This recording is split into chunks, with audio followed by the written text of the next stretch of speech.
এবছরের মতো রমজান বিদায় নিয়ে চলে যাবে। এ রমজান একটি প্রশিক্ষণের মাস, এ রমজান আত্মশুদ্ধির মাস, এ রমজান কোরআন নাজিলের মাস, এ রমজান কোরআন বিজয়ের মাস, এ রমজান জান্নাতের দরজা খোলা মাস, এ রমজান জাহান্নামের দরজা বন্ধ করার মাস।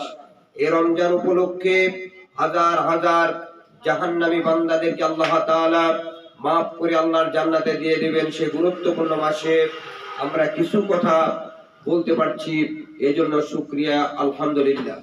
সম্মানিত হাজিরিন, আল্লাহ তাআলা লক্ষ্য করে বলছেন, বান্দা তোমরা ভয় করো আল্লাহকে। হে ঈমানদার বান্দারা, তোমরা যারা ঈমান এনেছো তোমরা ভয় করো আল্লাহকে। কেননা তুমি যে আমলটা করছো এটা পৃথিবীর কেউ দেখে না, দেখে শুধু একজন, তিনি হলেন আল্লাহ রাব্বুল আলামিন। সম্মানিত মা ও বোনেরা, আল্লাহ রাব্বুল আলামিন আল্লাহ ভীতি সৃষ্টির জন্য, আল্লাহ ভীতি অর্জনের জন্য 1 মাস সময় দিলেন আর বলে দিলেন লাআল্লাকুম তাত্তাকুন। আশা করি আমি আল্লাহ আশা করছি যে তোমরা মুত্তাকির গুণাবলী অর্জন করতে পারবে। হ্যাঁ, আল্লাহ তাআলা আশা করেছিলেন আর সেই আশা মাফিক আমরা কাজ করে গেলাম। এখন আমরা কতটুকু মর্যাদা লাভ করতে পারলাম, কতটুকু আল্লাহ ভীতি অর্জন করতে পারলাম, কতটুকু জ্ঞান অর্জন করতে পারলাম, কতটুকু জান্নাতের রাস্তা প্রশস্ত করতে পারলাম, কতটুকু জাহান্নামের রাস্তা থেকে দূরে আসতে পারলাম, কতটুকু আমার জীবনের খারাপ আমলগুলো থেকে ফিরে আসতে পারলাম, কতটুকু ভালো আমলগুলো করতে পারলাম, এটা নিয়ে একটু চিন্তার গবেষণার ব্যাপার। আমাদের একটু পিছন দিকে যদি আমরা ফিরে যাই তাহলে দেখতে পাই, আমরা আমাদের মনকে যদি জিজ্ঞেস করি, আমরা রমজানের শুরুতে ছিলাম চগলখোর, রমজানের আগে ছিলাম গীবতকারী, পর নিন্দাকারী, পর চর্চাকারী, কিন্তু এখন এই রমজান আমাদেরকে শিক্ষা দিয়ে গেল গীবত করা যাবে না, পর নিন্দা পর চর্চা করা যাবে না, সুদ খাওয়া যাবে না, ঘুষ খাওয়া যাবে না, অন্যায় অবিচার শোষণ করা যাবে না, মানুষের সাথে ভালো ভালো ব্যবহার করা লাগবে। এখন এই শিক্ষা পাওয়ার পরে আমরা কতটুকু আমাদের জীবনে সেই শিক্ষাটা বাস্তবায়ন করতে পারলাম, এটাই এখন আমাদের জন্য সবচেয়ে বড় চ্যালেঞ্জ হয়ে দাঁড়িয়েছে। এখন আমাদের সামনে এই হিসাব নিকাশ মেলানোর সময় চলে এসেছে। সম্মানিত মা ও বোনেরা, যদিও আজ বাদে কাল ঈদের নামাজ পড়বো, ঈদুল ফিতর পড়বো, সেখান থেকে একটি শিক্ষণীয় গল্প দিয়ে আমি শুরু করছি। অর্ধ জাহানের খলিফা হযরত ওমর ফারুক রাদিয়াল্লাহু তাআলা আনহু, উনি ঈদুল ফিতরের দিন উনি ঈদগাহ ময়দানে যান নাই। ঈদগাহ ময়দানে হাজার হাজার লোকের ভিড়, হাজার হাজার লোক যে ঈদগাহ ময়দান থই থই করছে, কিন্তু অর্ধ জাহানের খলিফা হযরত ওমর রাদিয়াল্লাহু তাআলা আনহু ঈদগাহ ময়দানে যান নাই। লোকেরা জিজ্ঞেস করলো, আমাদের ইমাম কোথায়, আমাদের দেশের রাষ্ট্রপ্রধান কোথায়, আমাদের ইমাম কোথায়? খুঁজতে খুঁজতে খুঁজতে লোকেরা গিয়ে দেখে অর্ধ জাহানের খলিফা, মদিনার ইমাম হযরতে ওমর ফারুক রাদিয়াল্লাহু তাআলা আনহু, উনি বাড়িতে দরজা লাগিয়ে ফুপিয়ে ফুপিয়ে কাঁদতেছে। লোকেরা বাহির থেকে বলল, ইয়া উমর, হে উমর, তুমি কেন কাঁদতেছো? তাড়াতাড়ি দরজা খোলো। দরজা খুলে দিলেন। ওমরের চোখ বেয়ে বেয়ে, গাল বেয়ে বেয়ে পানির ফোঁটাগুলো পড়ছে। হযরত ওমর ফারুককে জিজ্ঞেস করা হলো, হে আল্লাহর নবী, হে আল্লাহর বান্দা উমর, হে আল্লাহর রাসূলের সাহাবী উমর, অর্ধ জাহানের খলিফা উমর, আপনি একজন প্রতাপশালী বাদশা হয়ে আজকে কেন কাঁদছেন? আপনার কি মনে নাই আজ তো ঈদের দিন, আর ঈদ মানে খুশি, ঈদ মানে আনন্দ। এই আনন্দের দিনে, এই খুশির দিনে আপনি কেন কাঁদছেন? হযরত ওমর ফারুক রাদিয়াল্লাহু তাআলা আনহু বললেন, হ্যাঁ আজকে ঈদের দিন, ঈদ মানে খুশি, ঈদ মানে আনন্দ, ঈদ মানে খুব গর্বের ব্যাপার। তাদের জন্য আমি তো এই জন্য কাঁদছি, তাদের জন্য আজকে ঈদের দিন, আজকে খুশির দিন, আজকে আনন্দের দিন। যারা গ্যারান্টি দিতে পারবে আমার জীবনের 1 মাসের সিয়াম সাধনা আল্লাহর দরবারে কবুল হয়েছে, যারা গ্যারান্টি দিতে পারবে তাদের জন্য আজকে ঈদের দিন, আনন্দের দিন, খুশির দিন। আমি ওমর তো কাঁদছি, এজন্য আমি চোখ বন্ধ করে দেখতে পাচ্ছি, আমি সে গ্যারান্টি দিতে পারছি না যে 1 মাসের সিয়াম সাধনা আমার আল্লাহর দরবারে কবুল হলো কিনা। সম্মানিত মা ও বোনেরা, হযরত ওমর ফারুক রাদিয়াল্লাহু তাআলা আনহুর যদি আত্মসমালোচনা এমন হয়, তাহলে আমাদের আত্মসমালোচনাটা কত গভীর, কত ব্যথাতুর, আর কত আরো সুন্দর হওয়া দরকার। একটু এখান থেকে শিক্ষা নিয়ে আসুন আমরা আত্মসমালোচনা করব। হ্যাঁ, আল্লাহ তাআলা বললেন লাআল্লাকুম তাত্তাকুন, আশা করা যায় তোমরা মুত্তাকির গুণাবলী অর্জন করতে পারবে। আমরা দেখি তো মুত্তাকির গুণাবলী কারে কয়? মুত্তাকির গুণাবলী মানে এক নম্বর গুণ হলো আল্লাহ ছাড়া মুত্তাকি বান্দা আর কাউকে ভয় করবে না। ঘাটে মাঠে পথে ঘাটে রাস্তায় চলতে ফিরতে ঘরের মধ্যে অন্ধকারে কিংবা আলোতে যে কাজে করুক না কেন তার মধ্যে থাকবে শুধুমাত্র কেবলমাত্র আল্লাহর ভয়। যার মধ্যে আল্লাহর ভয় থাকবে সে মুত্তাকির এক নম্বর গুণাবলী অর্জন করতে পেরেছে বলে পরিগণিত হবে। এখন আমি অন্যায় করি, অবিচার করি, আমি যে কাজটা করি সে কাজের মধ্যে আমার আল্লাহর ভয় যদি থাকে তাহলে আমি আল্লাহ ভীতি অর্জন করতে পারলাম। হ্যাঁ, এবার আল্লাহর ভয়টা কি, আল্লাহর ভয় কি এ সম্পর্কে আমি একটা হাদিস আপনাদের শোনাই।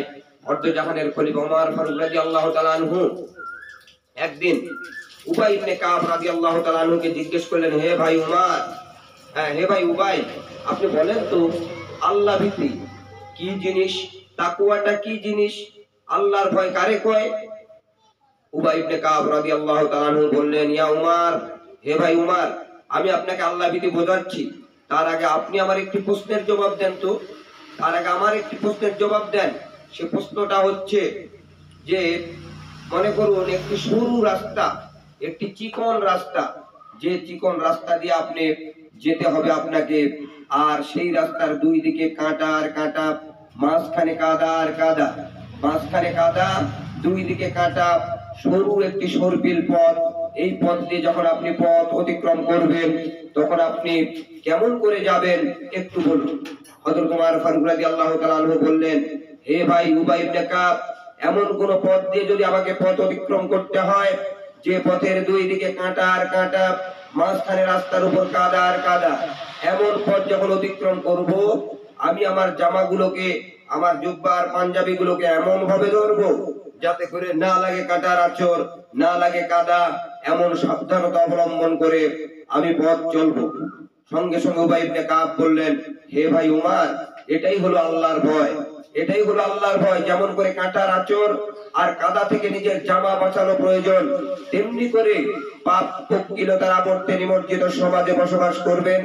সে সমাজে সুদ, ঘুষ, রাহাজানি, ছিনতাই, বদমাশি, চগলখড়ি, গীবত, গেল্লা থাকবে, কিন্তু আপনাকে নিষ্কলুষ নিষ্পাপ চরিত্রের হয়ে বের হয়ে আসতে হবে।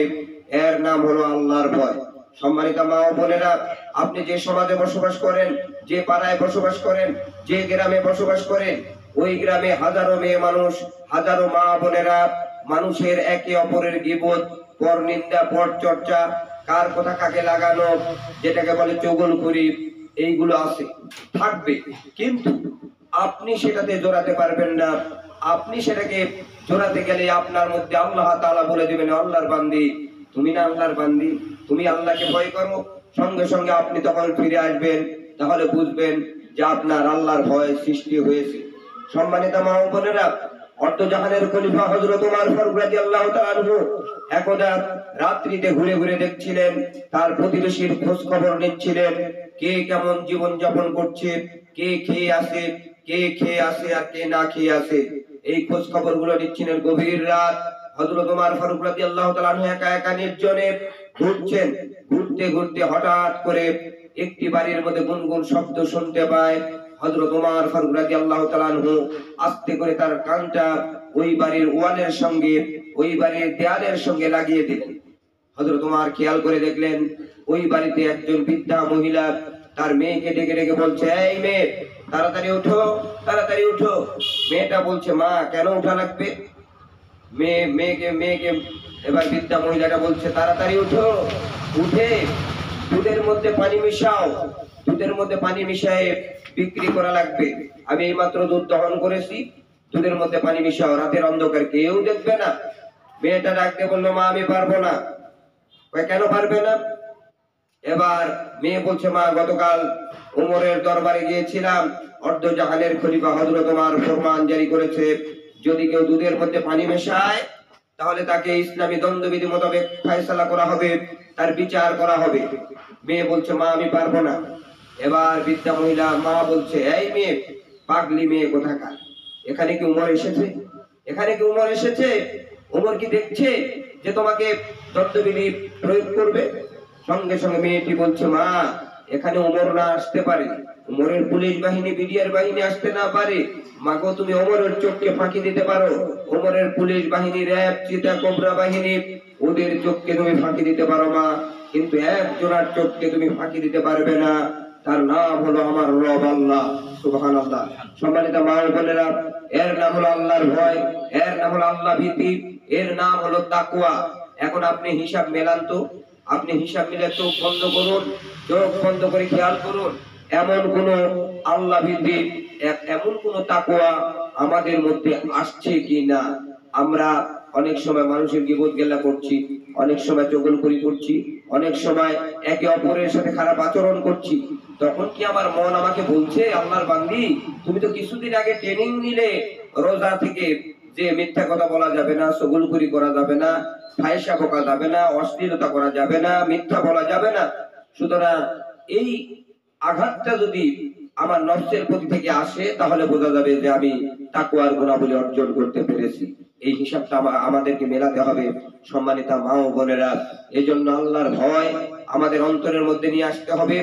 আল্লাহর ভয় যখন আনতে পারবো, তখনই কেবল আমরা সাকসেসফুল হতে পারবো। তাই আসুন আমরা সবাই আল্লাহ ভীতি অর্জন করি। আল্লাহ তাআলা বলছেন, ইয়া আইয়ুহাল্লাযীনা আমানুত্তাকুল্লাহ, হে ঈমানদারগণ তোমরা আল্লাহকে ভয় করো, হাক্কা তুকাতিহি, যেমন করে ভয় করা উচিত, ওয়ালা তামুতুন্না ইল্লা ওয়া আনতুম মুসলিমুন। সূরা আলে ইমরানের 102 নম্বর আয়াতে আল্লাহ পাক বলেন, হে ঈমানদারগণ তোমরা আল্লাহকে ভয় করো যেমন করে ভয় করা উচিত, আর খবরদার মৃত্যুবরণ করো না মুসলমান না হয়ে। এই আয়াত প্রমাণ করে যার মধ্যে আল্লাহ ভীতি নেই, যার মধ্যে তাকওয়া নেই, যার মধ্যে আল্লাহর ভয় নেই, সেই ব্যক্তি কখনো মুসলমান হতে পারে না। আর যার মধ্যে যত বেশি আল্লাহর ভয়, যার মধ্যে যত বেশি তাকওয়া, যার মধ্যে যত বেশি আল্লাহ ভীতি, সে তত বড় মুসলমান।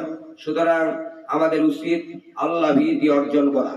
সম্মানিত মা ও বোনেরা, তাই তো আল্লাহ তাআলা বলছেন, ফাত্তাকুল্লাহ ওয়া আতিউন। সূরা আশ-শুআরার মধ্যে অনেক জায়গায় নবীদের নাম ধরে ধরে আল্লাহ তাআলা বলছেন, অমুক নবীকে পাঠালাম, অমুক নবী এসে পৃথিবীর মানবতাকে দাওয়াত দিল, আল্লাহকে ভয় করো, আর আমি নবী আমার আনুগত্য করো। সম্মানিত মা ও বোনেরা, আল্লাহর ভয়ের সাথে সাথে নবীদের আনুগত্য করতে হবে, নবীদের কথা মতো চলতে হবে, নবীদের পথ নির্দেশ মেনে আমাদেরকে পথ চলতে হবে, নবীদের আদর্শ গ্রহণ করতে হবে। এটাই যদি বাস্তবতা হয়, এখন তো বর্তমানে আর নবী নাই, নবী না থাকার কারণে তাহলে আমরা কার আদর্শ গ্রহণ করব, কাকে মেনে চলবো, কে আমাদের পথ দেখাবে, কে আমাদের পথের দিশা দেবে? আমরা তো হারানো পথের পথিক, আমরা তো পথ হারিয়ে ফেলেছি, আমরা হালাল হারাম বুঝি না, আমরা চলতে পারি না, ফিরতে পারি না, অশ্লীলতা বেহাপনায় ছেয়ে গেছে পৃথিবী। এখানে কে আমাদেরকে জান্নাতের পথে ডাকবে? আল্লাহ তাআলা সঙ্গে সঙ্গে বলে দিলেন আল্লাহর রাসূল সাল্লাল্লাহু আলাইহি ওয়াসাল্লামের মাধ্যমে, আল উলামা ওয়ারাসাতুল আম্বিয়া, আলেম ওলামা হলো নবীদের ওয়ারিস। আল্লাহ রাসূল বললেন, আমি মরে গেছি, আমি পৃথিবী থেকে বিদায় নিয়েছি, তো কি হয়েছে? আলেম ওলামা আছে, ইসলামী আন্দোলনের নেতা কর্মীরা আছে, তাদের অনুসরণ অনুকরণ করতে হবে। আল্লাহর ভয়ের পরেই আমাদেরকে অবশ্যই নায়েবে রাসূল যারা, উলিল আমর যারা, তাদের আনুগত্য, তাদের এতায়েত, তাদের দেখানো পথে চলতে হবে। এটাই হবে আমাদের সবচেয়ে বড় সাফল্য। সম্মানিত মা ও বোনেরা, যে আয়াতটা তেলাওয়াত করেছিলাম তার পরের অংশে আল্লাহ তাআলা বলছেন, হিসাব করে মেলাও আগামী কালের জন্য তুমি কি সংগ্রহ করলে। এখন আমরা হিসাব মিলিয়ে দেখি তো আমরা কি সংগ্রহ করলাম আর কি সংগ্রহ করার প্রয়োজন। হ্যাঁ, আমাদের হিসাব মেলাতে হবে, আমাদের হিসাব মিলিয়ে দেখতে হবে আমি যে আমলটা করলাম এই আমলটা দিয়ে আমি সন্তুষ্ট হতে পারছি কিনা। আর আমি যতক্ষণ সন্তুষ্ট হতে না পারবো, আমি আমার রবকে সন্তুষ্ট করতে পারবো না। আমি আমার রবকে যতক্ষণ সন্তুষ্ট করতে না পারবো, ততক্ষণ পর্যন্ত আমার রব আমাকে জান্নাতও দেবে না। সুতরাং আল্লাহকে সন্তুষ্ট করার জন্য যতটুকু আমল করা দরকার সেই আমল আমাদেরকে করতে হবে। এটাই হলো আজকের আয়াতের দাবি, এটাই হলো রমজানুল মুবারকের দাবি, এটাই হলো আল্লাহ তাআলা এবং তার রাসূলের দাবি। তাই সে দাবি পূরণ করতে গেলে আমাদেরকে হিসাব মিলিয়ে দেখতে হবে। চোখ বন্ধ করুন, হিসাব মেলান, আর খেয়াল করে দেখুন এই রমজানুল মুবারক আসলো আর চলে যাচ্ছে। এই মোটামুটি 26টা দিন আমরা কি আমল করলাম, কি করলাম?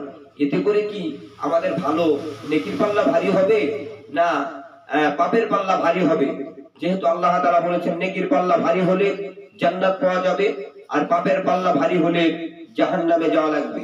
সম্মানিত মা ও বোনেরা, এজন্য অনেক মা বোন আছেন, আমি আপনাদের সন্তানের মতো, কারো বা ছোট ভাইয়ের মতো, তাই আমি আপনাদের অনুরোধ করব, আমি আপনাদেরকে পায়ে ধরে অনুরোধ করব, আপনি রোজা রাখছেন যেমন আল্লাহর ভয়ে, আপনি পর্দাও করবেন তেমনি আল্লাহর ভয়ে। আপনার চেহারা, আপনার সুরত, আপনার চলাফেরা, আপনার ওঠা বসা যদি কোনো মানুষ দেখে ফেলে, মানুষ দেখে যদি কোনো খারাপ মন্তব্য করে, তাহলে আপনার যাবতীয় আমল সব নষ্ট হয়ে যাবে। এটাই হবে সবচেয়ে বড় ব্যর্থতা। তাই আপনার চলাফেরা যেন হয় সুন্দর, আপনার পোশাক পরিচ্ছদ এমন হবে যেমন রাসূল পড়তে বলেছেন।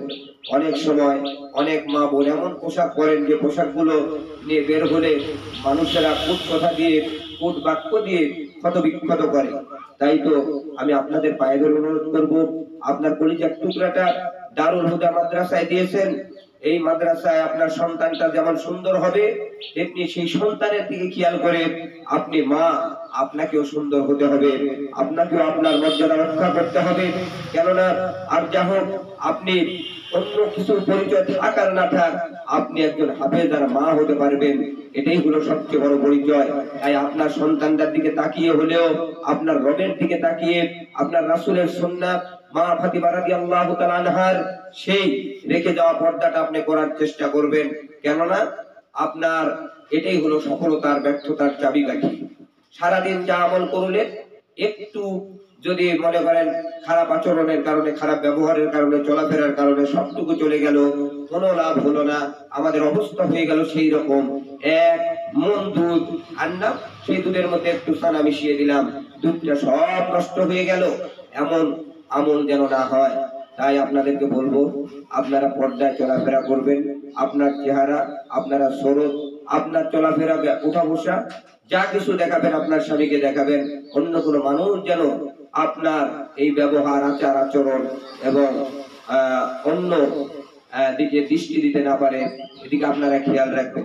তবে হ্যাঁ, আপনারা তাই বলে চলাচল করবেন না রাস্তায়, অবশ্যই করবেন, অবশ্যই করবেন, এমন ভাবে চলবেন একজন নতজানু, তাকওয়া আলা, একজন আল্লাহভীতি মানুষ যেভাবে চলাচল করে, আপনাকে দেখলে যেন বোঝাই না যায় যে আপনার বয়স কত, আপনাকে দেখলে যেন বোঝা যায় যে এটা আল্লাহ ভীতিওয়ালা একজন মহিলা, এটা হয় মা হবে, না হলে খালা হবে, যাতে করে মানুষেরা সম্মান করে।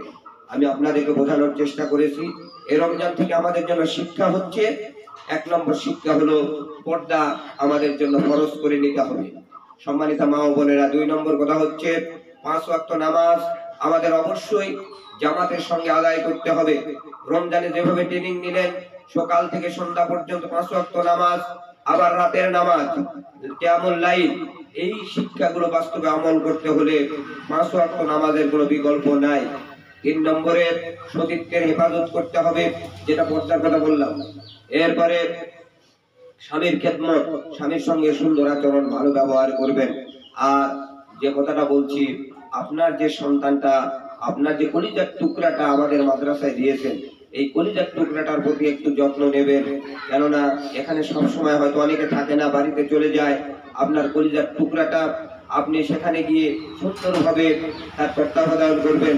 তত্ত্বাবধান করতে গেলে আপনার কিছু নিয়ম কানুন, আপনার কিছু চলাফেরা, আপনার কিছু উঠা বসা আপনার শেখা প্রয়োজন। এটা শেখার জন্য বাজারে একটি বই আছে, আমি আপনাদের সাজেস্ট করলাম, এই বইটা আপনারা কিনবেন। এই বইটা হলো আল্লামা সাইদি হুজুরের লেখা সন্তান প্রতিপালন। কিভাবে আপনার সন্তান প্রতিপালন করবেন, কিভাবে আপনার সন্তানকে মানুষের মতো মানুষ করে গড়ে তুলবেন, আপনি বাবা, আপনি মাতা, এই হিসাবে আপনার দায়িত্ব কতটুকু, আপনার সন্তানকে কিভাবে চালালে আপনার সন্তান মানুষের মতো মানুষ হবে, আপনার সন্তানকে কিভাবে মানুষ করলে আপনার সন্তান আপনাকে ছাড়া জান্নাতে যাবে না, সার্বিক বিষয়ে আলোচনা পাবেন যে বইটির মধ্যে। সেটি হলো সন্তান প্রতিপালন, মরহুম মাওলানা আল্লামা দেলোয়ার হোসাইন সাইদি রহমতুল্লাহি আলাইহি উনার লেখা এই বইটি আপনারা কিনবেন। কোথায় পাবেন? যদি বলেন কোথায় পাবো, আপনারা আপনাদের মাদ্রাসার শিক্ষিকা মাদ্রাসার শিক্ষিকাকে বলবেন, উনি ব্যবস্থা করে দেবেন ইনশাল্লাহ। আমরা বলবো, আমিনা হোক, হাফিজা হোক, যেই থাক, তাদেরকে আমরা বলবো ইনশাল্লাহ, তারা আপনাদেরকে এই বইগুলো জোগাড় করে দেবে। কিন্তু আপনাদের উপর আমার অনুরোধ, যে টাকাই লাগুক, খুব বেশি দাম নয়, আপনারা এই বইটা পড়বেন, সন্তান প্রতিপালন। এই বইটা যদি আপনারা পড়তে পারেন, অবশ্যই আপনারা একজন আদর্শবান মা হিসেবে গড়ে উঠতে পারবেন। কারণ একজন আদর্শবান মা ছাড়া একজন আদর্শবান সন্তান সম্ভব নয়। তাই আদর্শবান মা হতে হবে আপনাদেরকে আগে, তারপরে আপনার সন্তানটাকে মানুষের মতো মানুষ করতে হবে। সম্মানিত মা ও বোনের, আর একটা অনুরোধ আমি আপনাদের এই রমজান মাসে করব, আপনার যত ঝগড়া আছে, যত বিবাদ আছে স্বামীর সাথে, এটা আপনার ব্যক্তিগত ব্যাপার। আপনার স্বামীর সাথে যে কোথায় বলেন, আপনার সন্তানের অগোচরে বলবেন, আপনার সন্তানের সামনে, আপনার মেয়ের সামনে, ছেলের সামনে আপনারা স্বামী স্ত্রীরা ঝগড়া করবেন না, মারামারি করবেন না। এটা হলো আমার অনুরোধ। তাহলে এতে করে সন্তানরা এগুলো শিখে যাবে। তাই এগুলো থেকে দূরে থাকবেন। সন্তানদেরকে প্রতিপালন করার জন্য আমি আপনাদেরকে মেসেজগুলো দিচ্ছি, আপনারা সেগুলো অন্তরে গেঁথে নেবেন এবং আমল করার চেষ্টা করবেন। সম্মানিত মা ও বোনেরা, আল্লাহ পাক বলছেন, তুমি আগামীকালের জন্য কি সংগ্রহ করলে হিসাব মেলাও। হিসাব মেলানো দরকার। আমি আপনাদেরকে একটা ঘটনা এর আগেও হয়তো শুনিয়েছি। রাবিয়া বসরি ছিলেন ইরাকের বসরা নগরের একজন খুব কোরআন প্রেমিক একজন মেয়ে মানুষ, যিনি এতটাই ভালো মানুষ ছিলেন যে তার নাম ইতিহাসে স্বর্ণাক্ষরে লিখিত। সেই রাবিয়া বসরি যখন আল্লাহর একজন প্রিয় বান্দী হয়ে গেলেন, উনি এশার নামাজের পর উনি খাওয়া দাওয়া করতেন। খাওয়া দাওয়া করে সুন্দর পোশাক পরিধান করতেন।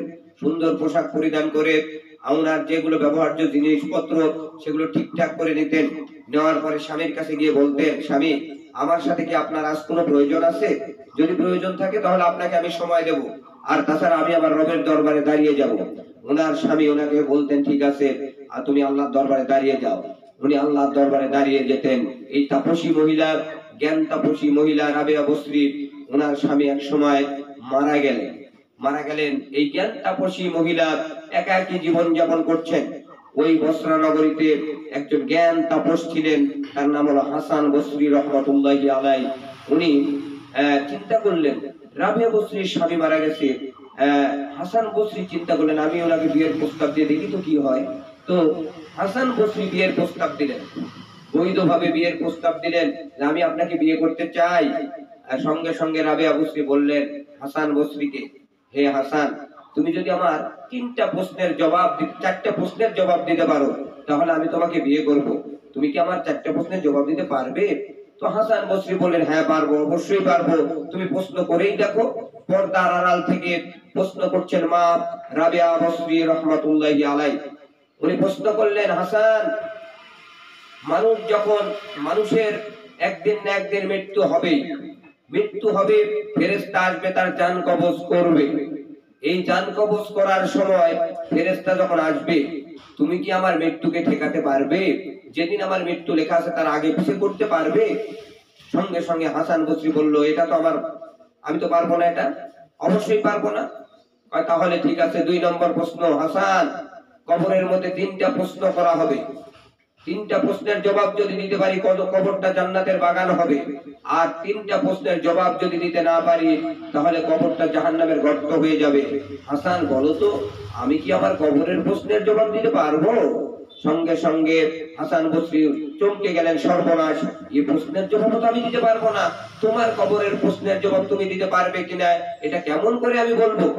সঙ্গে সঙ্গে রাবিয়া বসরি বললেন, হাসান, এবার চলো হাসরের ময়দানে যখন দাঁড়িয়ে যাব, ওখানে 7 শ্রেণীর মানুষ আরশে আজিমের ছায়া পাবে। আর যারা ছায়া পাবে তারা ভাগ্যবান হবে। যারা ছায়া পাবে না তাদের কষ্টের সীমা থাকবে না, ঘামের মধ্যে সাঁতার কাটতে থাকবে, মাথার মগজগুলো টকবক টকবক করে গলতে থাকবে। ও হাসান, সেদিন কঠিন মুহূর্তে আমি কি হাসরের ময়দানে জায়গা পাবো? হাসান বসরি রহমতুল্লাহি আলাইহি বললেন, এটাও তো আমি জানি না, কেমন করে বলবো তুমি হাসরের ময়দানে 7 শ্রেণীর মধ্যে আরশে আজিমের নিচে ছায়া পাবে কিনা, আমি বলতে পারবো না। এবার হাসান বসরিকে রাবিয়া বসরি বললেন, হাসান, এবার 4 নম্বর প্রশ্ন, পুলসিরাতের গোড়ায় চলো। পুলসিরাতের গোড়ায় গিয়ে একদল মানুষ বিদ্যুৎ গতিতে পুলসিরাত পার হয়ে চলে যাবে, আর একদল মানুষ পুলসিরাত ভেঙে একবারে পুলসিরাতের মধ্যে পড়ে যাবে, জাহান্নামের মধ্যে পড়ে যাবে। হাসান, যারা পুলসিরাত পার হয়ে যাবে তারা আল্লাহর জান্নাতে যাবে, যারা পুল ভেঙে পড়ে যাবে তারা জাহান্নামে যাবে। হাসান, তুমি বলো তো আমি কি পুলসিরাত বিদ্যুৎ গড়িতে পার হতে পারবো? সঙ্গে সঙ্গে হাসান বসরি বললেন এটাও আমার সম্ভব নয়। সঙ্গে সঙ্গে রাবেয়া বসরি বললেন এটাই যদি বাস্তবতা হয় তাহলে তুমি আমাকে বিয়ে করার আশা বাদ দিয়ে বাড়িতে গিয়ে এই 4টি জায়গার জন্য প্রস্তুতি নাও। তোমার আমলের ঘাটতি আছে, তুমি গিয়ে এখানে প্রস্তুতি নাও। আর আমিও এখন পর্যন্ত শিওর হতে পারিনি যে এই 4টি জায়গায় আমি পাস করতে পারবো কিনা, তাই আমিও এখানকার প্রস্তুতি নিচ্ছি। হে হাসান, যাও, বাড়িতে চলে যাও। সম্মানিত মা ও বোনেরা, রাবেয়া বসরির এই ঘটনা থেকে আপনাদের জন্য অনেক কিছু শেখার আছে। আল্লাহ তাআলা আমাদের সবাইকে এই আয়াতগুলো থেকে শেখার তৌফিক দান করুন। সম্মানিত মা ও বোনেরা, আল্লাহ পাক বলছেন আল্লাহকে ভয় করো। আর কেননা